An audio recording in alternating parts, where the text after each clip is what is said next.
Transmission public school Tripur Shambhuganj Jaunpur. तो बच्चों आज हम क्लास 12 की मैथमेटिक्स के अंतर्गत आपको बताएंगे किसी फलन को आच्छादक, फलन या प्रक्षेपण एक ही बात है, किसी फलन को आच्छादक अथवा अंतःक्षेपी सिद्ध करना।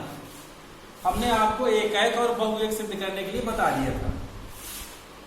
अब आप मान लें कि एक फंक्शन है f(a to b), f(a to b) कोई फलन है। अब हम उसके सहप्रांत से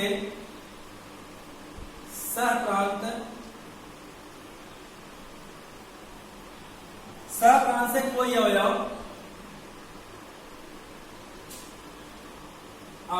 इसको नोट कर लेना, समझ लेना कैसे लिखना है।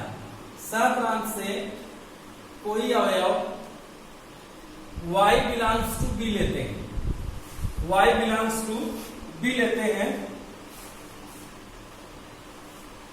इसे हम y इक्वल टू fx या fx equal to y, fx equal to y से एक समीकरण प्राप्त करते हैं, y इक्वल टू fx रखते हैं। अब इस समीकरण से x का मान y के पद में प्राप्त करते हैं। फर्स्ट स्टेप में आपको f दिया रहेगा, फलन f जैसे देंगे और एक फंक्शन दिया रहेगा जो परिभाषित रहेगा। अब हम सहप्रांत से उसके एक अवयव y सेलेक्ट करेंगे, y बिलोंग्स टू b। आच्छादक होने के लिए कंडीशन है कि जो परिसर है, परिसर के प्रत्येक अवयव का, आच्छादक होने का मतलब परिसर जो है वो सहडोमेन के इक्वल होगा। तो सहडोमेन का प्रत्येक अवयव जो है वो डोमेन के किसी न किसी अवयव का प्रतिबिंब अवश्य होना चाहिए। अगर एक भी अवयव ऐसा है जो डोमेन के किसी भी अवयव का प्रतिबिंब नहीं है, तब तो फिर वो अंतःक्षेपी हो जाएगा, आच्छादक नहीं रहेगा। आच्छादक होने के लिए सहडोमेन के यानी कोडोमेन जो है, कोडोमेन का प्रत्येक अवयव डोमेन के किसी न किसी अवयव का अवश्य प्रतिबिंब होना चाहिए।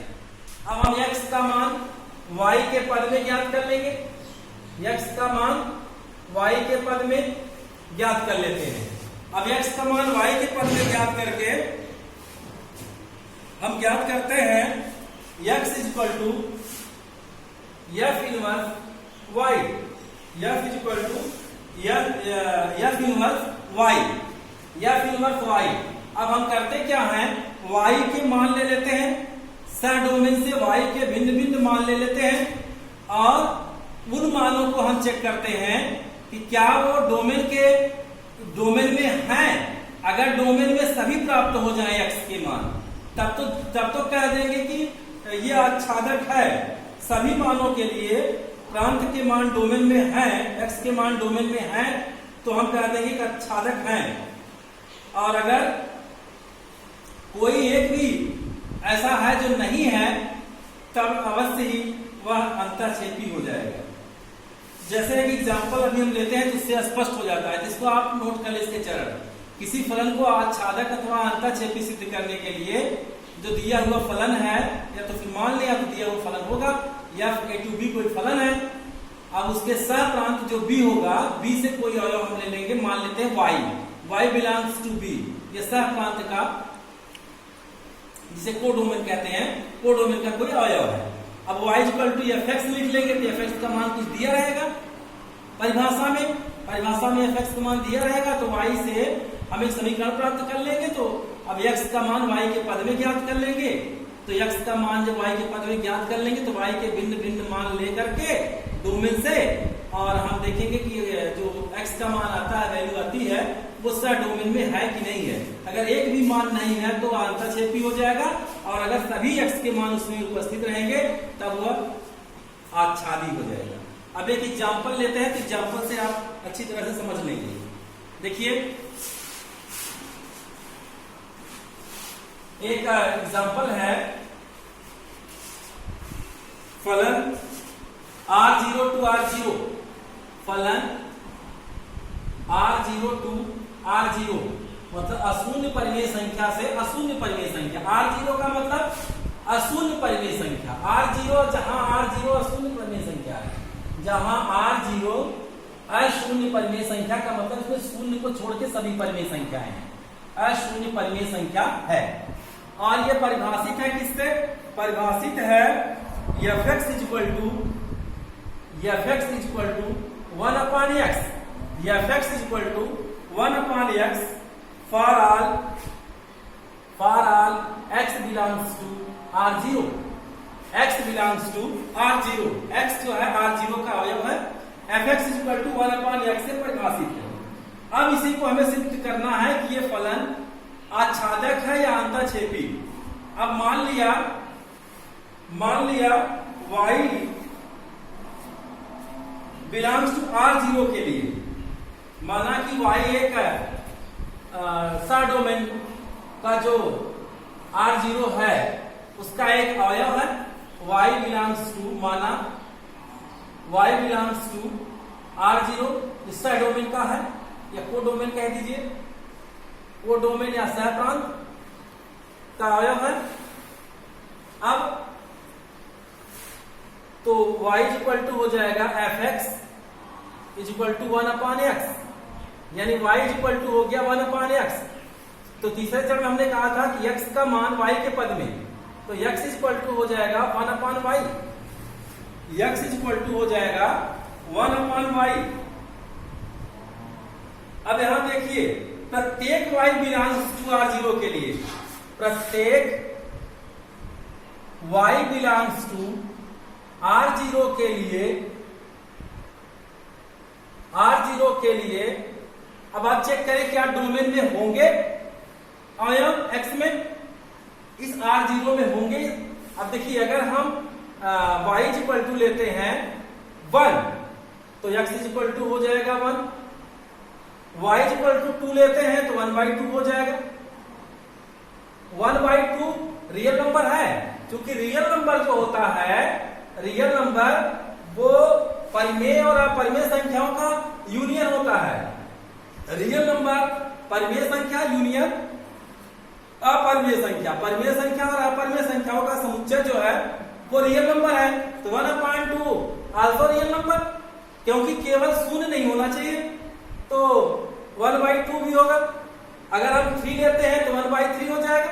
यानी अगर हम R0 में, R0 जो स्टार डोमेन है, y इक्वल टू अगर हम लेते हैं y1, y2, y3 या 1, 2, 3, 4, 5 या कोई भी वास्तविक संख्या ले लेंगे, तो वास्तविक संख्या के लिए स्टार डोमेन में अवश्य ही एक संख्या प्राप्त हो जाएगी, अतः यह आच्छादक है।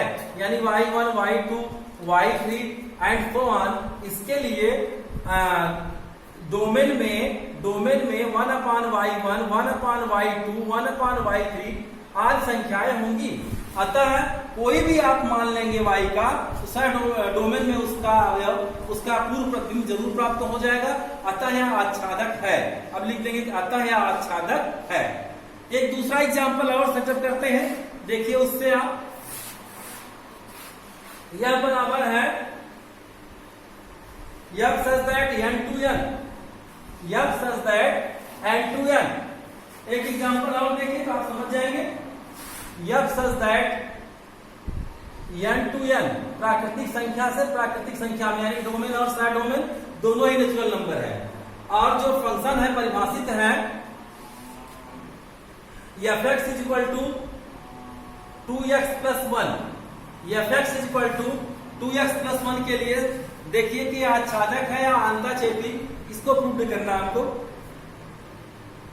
For all x belongs to n, for all x belongs to n के लिए।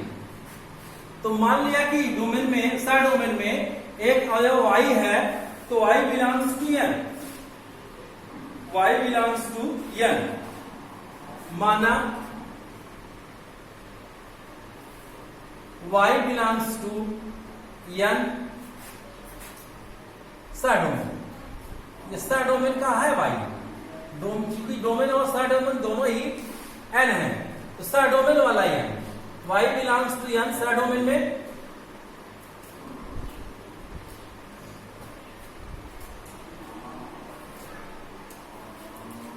तो y इक्वल टू हो जाएगा, स्टार डोमेन का अवयव है, तो y इक्वल टू हो जाएगा F x is equal to 2x plus 1, 2x plus 1 या y equal to 2x plus 1 direct भी आप लिख सकते हैं। तो y equal to 2x plus 1 है, तो समीकरण से x का मान y के पद में, तो x इज इक्वल टू हो जाएगा y माइनस 1/2। अब कक्षा 9th के स्टूडेंट 10th के नहीं है आपकी, हम बताएं कि y बराबर 2x प्लस 1, तो भैया 1 का पक्षांतर करो, फिर आप 2 का पक्षांतर करो। अब आप इसको डायरेक्ट लिखना सीखिए। तो x is equal to y minus 1/2। अब यहां पर देखिए आप, अब ये आच्छादक है कि अंतःछेदी अभी स्पष्ट हो जाएगा। अब यहां आप देखिए, अगर x के मान हम ले लें, y के मान, अगर हम y के मान ले लें, 1 ले लें और 2 ले लें और 4 ले लें, 6 ले लें, 8 ले लें, तो अब यहां देखिए x की वैल्यू क्या आ जाएगी, 1 माइनस 1 0/2 इज इक्वल टू 0 आ जाएगी। 2 ले लेते हैं तो 1/2 आ जाएगी। 4 ले लेते हैं 3/2 आ जाएगी।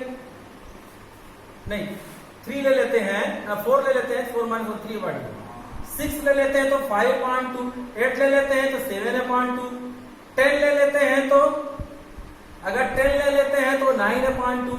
इस तरह से प्राप्त होता है, जो कि ये डोमेन में नहीं है, चूंकि ये नेचुरल नंबर है ही नहीं। इसका मतलब कि अगर हम ऐसे लिखें, आप प्रशिक्षण से और बेहतर समझेंगे। जैसे देखिए यहां, ये हो गया डोमेन का n और ये हो गया सह डोमेन का n, डोमेन का n और सह डोमेन का n। तो 1 2 3 4 5 6 7 8 एंड सो ऑन। और यहां देखिए आप लिखेंगे 1 2 3 4 5 6 7 8 9, n to n है भैया, तो हमने दो n ले लिया, डोमेन और सह डोमेन n ले लिया। अब अगर हम 1 लेते हैं तो 1 किसका प्रतिबिंब है, 0 का है, 0 है ही नहीं है। 2 अगर लेते हैं तो 2 का प्रतिबिंब तो 2 1/2 नहीं है, इसमें नहीं है। मतलब 2 1 किसी का प्रतिबिंब नहीं है, 2 किसी का प्रतिबिंब नहीं है, नहीं 1, हाँ 1 लेते हैं अगर y का मान, तो y 1 माइनस 1 0, 0/2 0 इसमें है ही नहीं है। अच्छा, अगर 2 लेते हैं तो 1/2 इसमें नहीं है, 2 तो है, इसमें 1/2 नहीं है। 3 लेते हैं 3 minus 1/2, 3 minus 1/2, 3 minus 1/2 is equal to 2/2 is equal to 1। तो 2 जो है 1 का प्रतिबिंब है, लेकिन 1 किसी का नहीं है भैया। 3 देखिए किसी का प्रतिबिंब है, 3 माइनस 1, 3 माइनस 1 2/2, 2 का है, 3 2 का है, लेकिन 4 किसी का नहीं है। 4 माइनस 1 3/2 इसमें है ही नहीं है, तो 4 बेचारे बच गए और 2 भी बच गए, सॉरी 2 भी बच गया। 2 y इक्वल टू 2 रखते हैं, 2 माइनस 1/1/2 नहीं है। और देखिए यहां अगर हम 5 लेते हैं, 4 किसी का नहीं है, 5 है, 5 माइनस 1/2 4/2 2, 5 2 का है, 5 माइनस 1 4/2 2 हो जाएगा, 3 माइनस 1 2/2 1 हो जाएगा, 3 का 1 हो जाएगा, 3 जो है 3 माइनस 1 इक्वल टू 2/2 1 हो जाएगा ये। तो 3 जो है 1 का प्रतिबिंब है, 5 2 का प्रतिबिंब है, लेकिन 1 2 4 किसी के प्रतिबिंब नहीं है। 6 देखें आप, 6 माइनस 1/2, 6 माइनस 1 करेंगे तो 5/2 इसमें है ही नहीं है, यानी 6 भी किसी का नहीं है। 7 रखेंगे तो 7 माइनस 1 6/2 3, 7 3 का है, लेकिन 8 किसी का नहीं है। तो अंतःक्षेपी होने के लिए अगर सह डोमेन का एक सिंगल अवयव भी बच जाता है, तब वह आच्छादक नहीं होगा, वह हो जाएगा अंतःक्षेपी। तो यह संबंध जो है, यह फलन जो है, यह फलन अंतःक्षेपी है, यह फलन अंतःक्षेपी है, एकाएक है। एकाएक और बहुएक के बारे में हम पहले ही बात कर चुके हैं। तो यह हो गया आपका क्या, यह आपका हो गया अंतःक्षेपी, यह आच्छादक नहीं है। क्योंकि इसके सभी अवयवों जो है इसके किसी न किसी अवयव के प्रतिबिंब अवश्य होने चाहिए। लेकिन यहाँ 1, 2, 4, 6, 8, 10, 12 ऐसे बहुत से अवयव होंगे जो कि किसी के भी प्रतिबिंब नहीं है। डोमेन के किसी भी अवयव के प्रतिबिंब नहीं है और अंतःक्षेपी होने के लिए तो एक ही अवयव पर्याप्त है, अगर किसी का नहीं है इसमें तो बहुत से अवयव नहीं है। फिर 2 एग्जांपल से आप समझ गए होंगे कि आपको कैसे प्रूव करना है कि कोई फलन छादक है या कोई फलन अंतःक्षेपी है। अब आप अपनी प्रश्नावली को पूरा कर लेंगे। हाँ, हमने 4 बातें बताई थी, नहीं 4 नहीं और 6 बताए। हाँ, एक बताए थे हम कि फलन एकाएक के लिए हमने बताया था कैसे प्रूव करना है। हम मान लेते हैं कि x1 x2 बराबर है, तो fx अगर ये प्रदर्शित कर दे कि fx1 = fx2 तो निश्चित रूप से एकाएक होगा।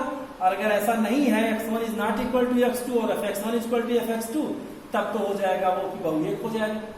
अब आप अगर एकाएक आच्छादक सिद्ध करना तो एकाएक वह फलन जो एकाएक भी हो और आच्छादक भी हो तो एकाएक आच्छादक यानी बीजेक्टिव से बोलते हैं, उसे बीजेक्टिव बोलते हैं। तो इन सब के बारे में तो हम उस दिन बता दिए थे। अब आप जो है इसको देखें। अब आज हम बताएंगे फलनों का संयोजन, कंपोजिशन ऑफ फंक्शंस।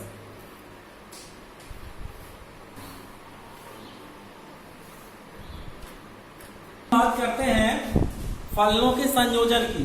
फलनों का योग नहीं है, फलनों का संयोजन, कंपोजिशन ऑफ फंक्शन। फलनों का संयोजन क्या है आप डिफिनेशन से समझ लें। यदि यह फंक्शन फलन a to b और g फलन g b to c, 2 फलन है f a to b g b to c, f a से b में और g b से c में 2 फलन है। तो f और g का जो संयोग होगा यानी संयोजन उसका होगा, उसे हम गॉफ अर्थात GOF यानी फंक्शन ऑफ g द्वारा निरूपित करेंगे। इसे गॉफ भी आप पढ़ सकते हैं, द्वारा निरूपित होता है तथा फलन जो गॉफ है वो a to c है यानी a से c में है। तो गॉफ x अर्थात गॉफ x यानी फंक्शन ऑफ g x = हो जाएगा g of x। ये चीज नोटिस करने की है। Function of g x = g f x यानी गॉफ x = g f x for all x belongs to a द्वारा परिभाषित होता है। अर्थात इसको इस एग्जांपल से आप बढ़िया समझ लेंगे। एक समुच्चय है जिसके अवयवों को हम x से डिनोट कर रहे हैं।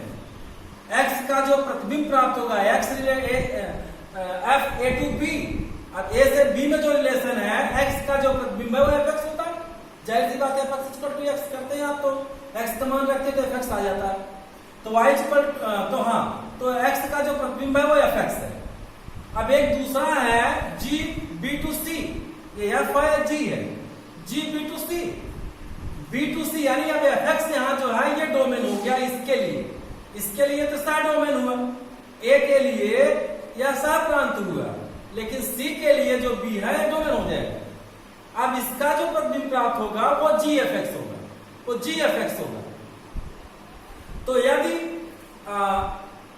a से b में है और b से c में है तो निश्चित रूप से x का जो प्रतिबिंब होगा वो gfx होगा। x का प्रतिबिंब gfx होगा यानी इसी को हम GOF, इसी को हम जो a से c में संबंध है इसी को हम GOF से डिनोट करते हैं। GOF x से gfx में।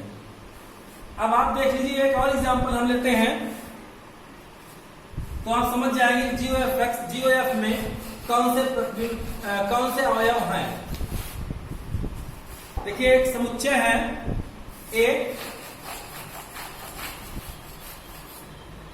एक समुच्चय है A जिसके अवयव हैं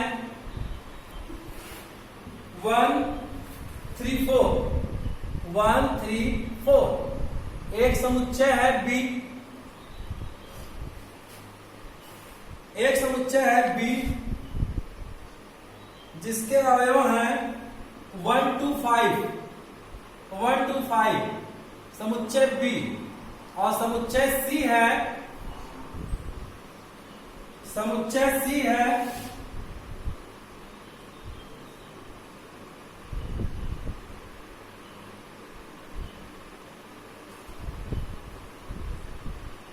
7 3, समुच्चय सी है 7 3, ये 3 समुच्चय है। अब सपोज करो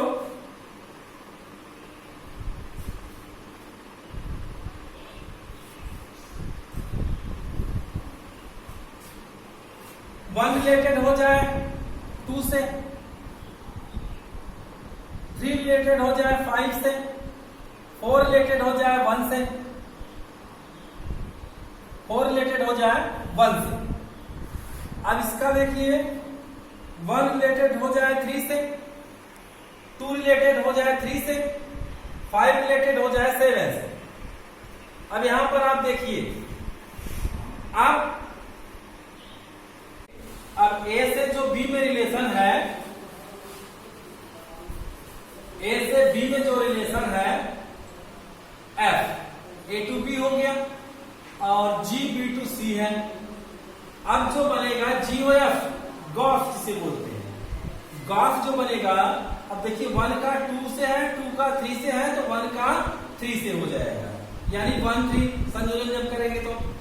और 3 का 5 से है, 5 का 7 से है, तो 3 7 बन गया इसका। 4 का 1 से है, 1 का 3 से है, तो 4 3 बन जाएगा। ये बन गया इसका फंक्शन ऑफ जी, यानी जी ओ एफ, अर्थात ए से सी में संबंध, ए टू सी, ए टू सी। तो इस तरह से ए टू सी में बन गया जी ओ एफ। अब इसको आप और भी देखें,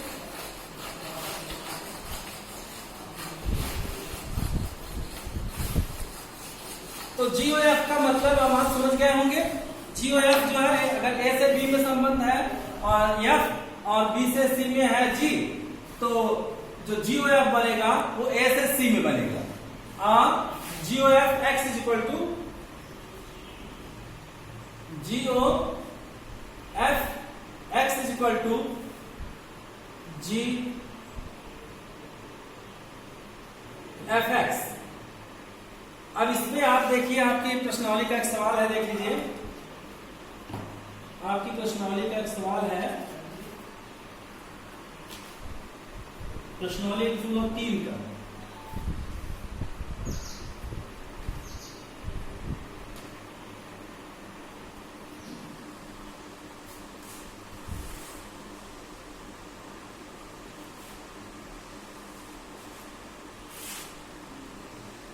एक कहा है फलन एफ,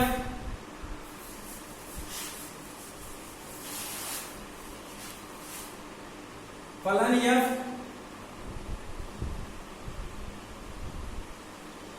1 3 4,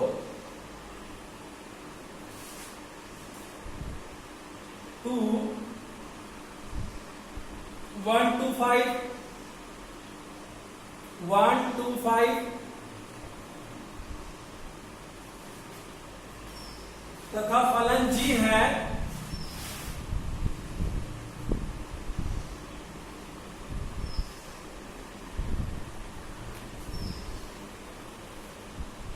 फलन जी है 1 2 5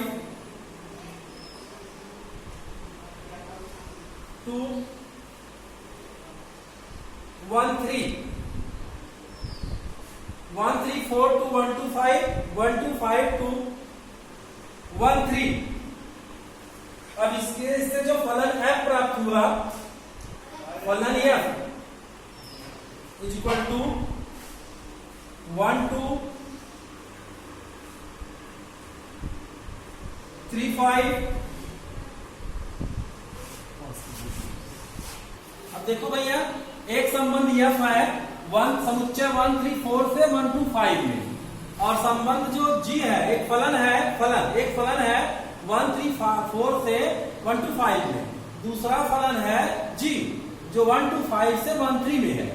अब देखिए, इसका जो फलन का जो संबंध प्राप्त हुआ, फलन प्राप्त हुआ f, फलन f 1 2 3 5 4 1, अर्थात 1 का प्रतिबिंब 2 और 3 का 5 और 4 का 1, ये हो गया f का। और g का जो प्राप्त हुआ 1 का 3 और 2 का 3 से और 5 का 1 से अगर इसको हम चित्र द्वारा दिखाएंगे, चित्रण द्वारा, तो 1 का 2, 3 का 5, 4 का 1, ये संबंध f का हो गया भैया। अब ये संबंध g का देखिए आप, 1 का 3, 2 का 3, 5 का 1। अब जो आपका GOF बनेगा, GOF फंक्शन ऑफ g, जो फंक्शन ऑफ g बनेगा वो 1 का 2 से है, 2 का 3 से है, तो 1 3 बन गया, GOF 1 3 बन गया, ओके। और 3 का 5 से है, 3 का 1 से है, 3 1 बन गया। 4 का 1 से है और 1 का 3 से है, तो 4 3 बन गया। तो जो फंक्शन ऑफ g बना उसमें इतने संबंध बने 1 3 3 1 और 4 3। ये हो गया आपका GOF गॉफ। तो इसी तरह से ये अगर दिया है तो आप फंक्शन ऑफ g प्राप्त कर सकते हैं, यानी गॉफ प्राप्त कर सकते हैं अगर फलन दिए हुए हैं। और अगर g ऑफ दिया है तो आप फलन प्राप्त कर सकते हैं f और g को। अब देखिए और एक एग्जांपल है, देख लीजिए, संबंधों के संयोजन पे और भी देख लीजिए। अगर आप 11th में पढ़े होंगे तो ये समझ में आ जाएगा।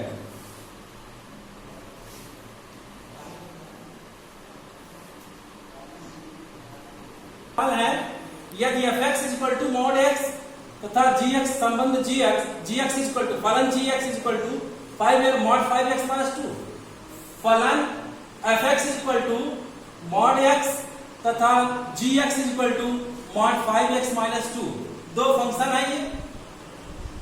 अब आपको ज्ञात करना है गॉफ अर्थात g of f, function of g।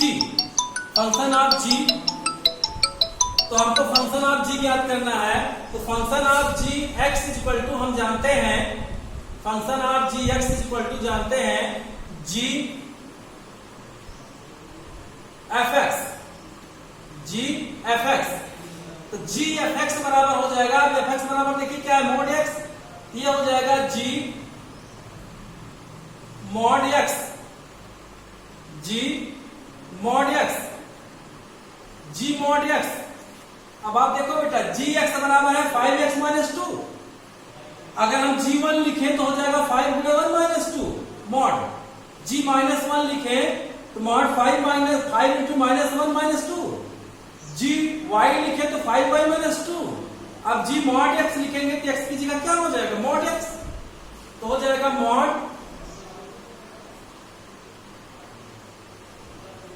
5 mod x। अब x की जगह हम मॉड x लिखेंगे माइनस 2, ये हो गया आपका क्या, GOF हो गया गॉफ, फंक्शन ऑफ g। आप फंक्शन ऑफ f देखिए, अर्थात FOG अगर निकालना है तो क्या होगा, FOG को देख लो, FOG x इक्वल टू हो जाएगा, FOG इक्वल टू हो जाएगा f function f gx, function f gx।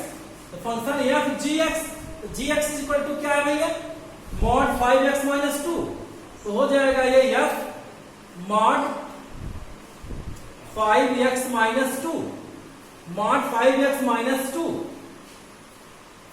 अब यहां पर देखिए, अब f 5x माइनस 2, तो अब हम क्या रखेंगे, आप जानते हैं कि fx is equal to mod x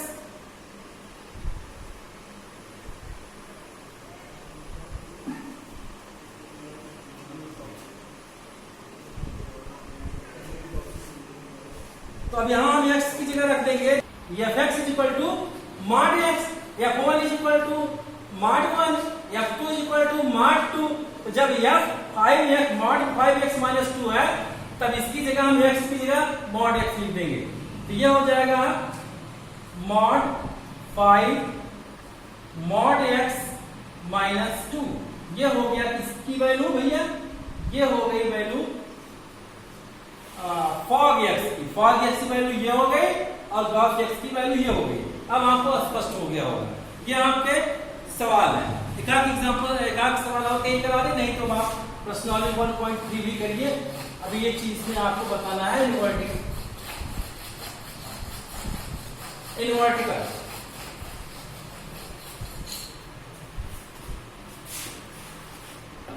इनवर्टिकल बताना है फलनों का व्युत्क्रमणीय फलन बताना है। व्युत्क्रमणीय फलन इनवर्टिबल।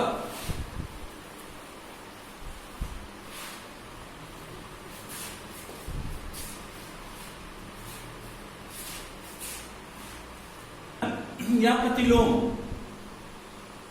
व्युत्क्रमणीय फलन या प्रतिलोम क्या है? फलन f(x)(y), फलन f(x)(y) व्युत्क्रमणीय कहलाता है। फलन f(x)(y) व्युत्क्रमणीय कहलाता है यदि एक फलन g y(x) का अस्तित्व इस प्रकार हो कि function of g is equal to identity तत्समक फलन x तथा g function of f is equal to तत्समक फलन iy आइडेंटिटी ऑफ y है, तो फलन g को फलन f का प्रतिलोम कहते हैं। फलन g को फलन f का प्रतिलोम कहते हैं और इसे f इनवर्स से प्रकट करते हैं। एक बात और जान लीजिए आप, व्युत्क्रमणीय वही होगा जिसका फाग और गाफ, यानी जो यफ है फलन यफ है वो एकाएक भी हो और आच्छादक भी हो।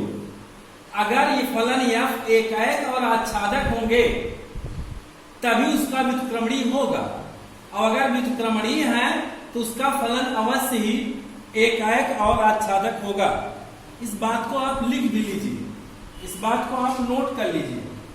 यदि यह व्युत्क्रमणीय है, नोट,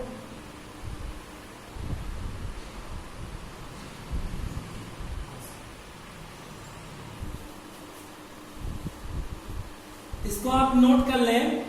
यदि यह व्युत्क्रमणीय है तो अनिवार्यतः वह एकाएकी था आच्छादक होता है। अगर इसका उल्टा कहें विलोम, तो अगर यफ जो है, यदि यफ एकाएकी तथा आच्छादक है तो अवश्य व्युत्क्रमणीय होगा, अवश्य व्युत्क्रमणीय होगा। इसका मतलब हुआ कि अगर हमको व्युत्क्रमणीय प्रूव करना है तो एकाएक और आच्छादक कह दें, एकाएक और आच्छादक कह देंगे तो व्युत्क्रमणीय हो जाएगा। तो ये बात है आपका।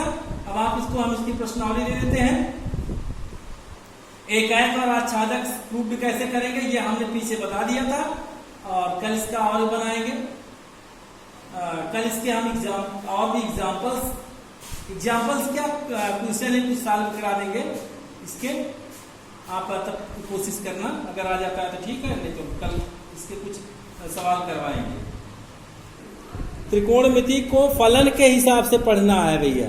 जो आपने हाई स्कूल के हिसाब से पढ़ा है उससे नहीं काम बनना है, उससे ना आप कंपटीशन फाइट कर पाएंगे और न ही बोर्ड में अच्छे मार्क्स गेन करेंगे। फिर वही मैथ में 50% 40% आएगा। आप एनसीईआरटी को प्रायोरिटी दीजिए, लगाइए चाहे जिसका सवाल, लेकिन एनसीईआरटी का एक भी क्वेश्चन ना छोड़िए। अब कल बाइनरी खत्म कर देंगे, तब उसके बाद चलेंगे त्रिकोणमिति फलन में। तो उसमें त्रिकोणमिति फलन 11th का थोड़ा सा पढ़ा के फिर 12th का प्रतिलोम फलन पढ़ाएंगे। अभी प्रतिलोम फलन पे कुछ काम कल करेंगे इसमें। उसके बाद बाइनरी है।